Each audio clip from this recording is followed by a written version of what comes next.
أنا الذي نظر الأعمى إلى أدبي وأسمعت كلماتي من به صمم.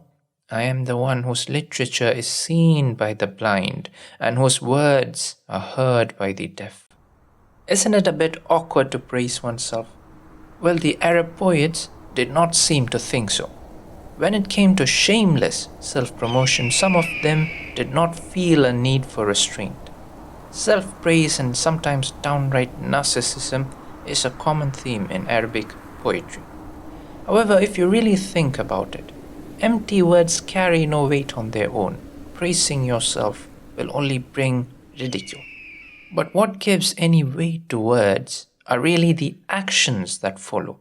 It's always what a person did that brings him respect and admiration. And I'm going to show you this with the example of two different poets. The first poet is Hatim al-Tai. Hatim al-Tai was a pre-Islamic poet who is remembered for his extreme generosity. I'm talking about generosity taken to an entirely new level. It's important to note that when Islam came to the Arabs, they had many praiseworthy traits, one of them being generosity towards any guest who would come to them.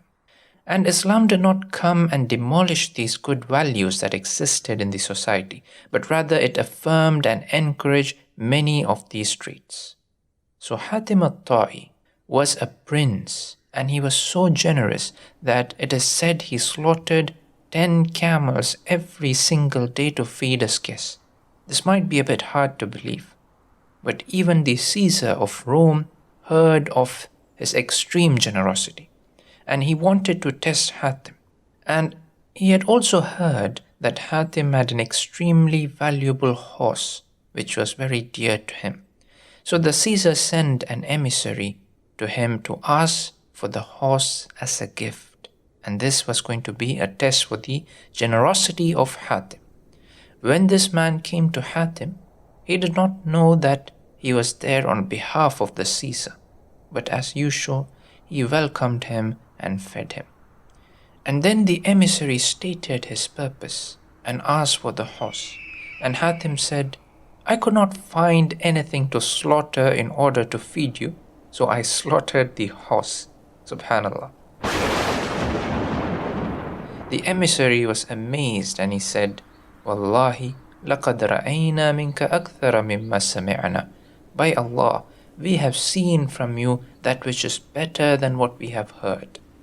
Hatim had a cousin named Malik, who told his wife Mawiyah, the wife of Hatim, Why are you with Hatim? For by Allah, if he finds a thing, he disposes of it and spends it. If he dies, he will leave you and your son poor and dependent on your tribe. Divorce Hatim, and I will marry you. Indeed, I am richer than him, and I will save my wealth for you and your son. In the time of Jahiliyyah, if a woman wanted to divorce her husband, she would simply change the door of the house or tent to another direction. So the husband will see this and get the message that he is no longer welcome. So this is what she did. And Hatim came and he saw this and he left. But when it was nightfall, 50 guests descended by the house of Mawiyah, expecting to be fed as usual. They did not know that she had divorced him.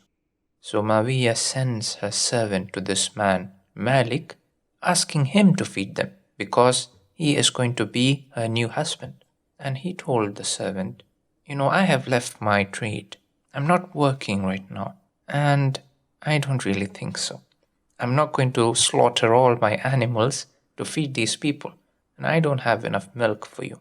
So then she sent word to Hatim, telling him, the guests have come looking for you, so send some food and drink. And he said, Na'am wa abi, yes, by my father. And he brought 2 camels and slaughtered them in the house of Mawiyah. When she saw this, she came out shouting, This is what I left you for. You will leave your family and children destitute because of the way you spend. And he replied, هل الدهر إلا اليوم أو أمسي أو غد كذلك الزمان بيننا يتردد. Is time except today, or yesterday, or tomorrow? We live in this moment. Likewise, time alternates between us. And this is what Hatim was all about. He did these things. And this is his poetry praising himself. And this is addressed to his wife, Mawiya. He says, أريني جوادا مات هزلا لعلني أرى ما ترين أو بخيلا مخلدا. Show me a generous man who has died of poverty. Hazlan means weakness or incapability. Here it refers to poverty. أو بخيلا مخلدا, or show me a miser who has lived forever because he doesn't spend, so that I may see what you see.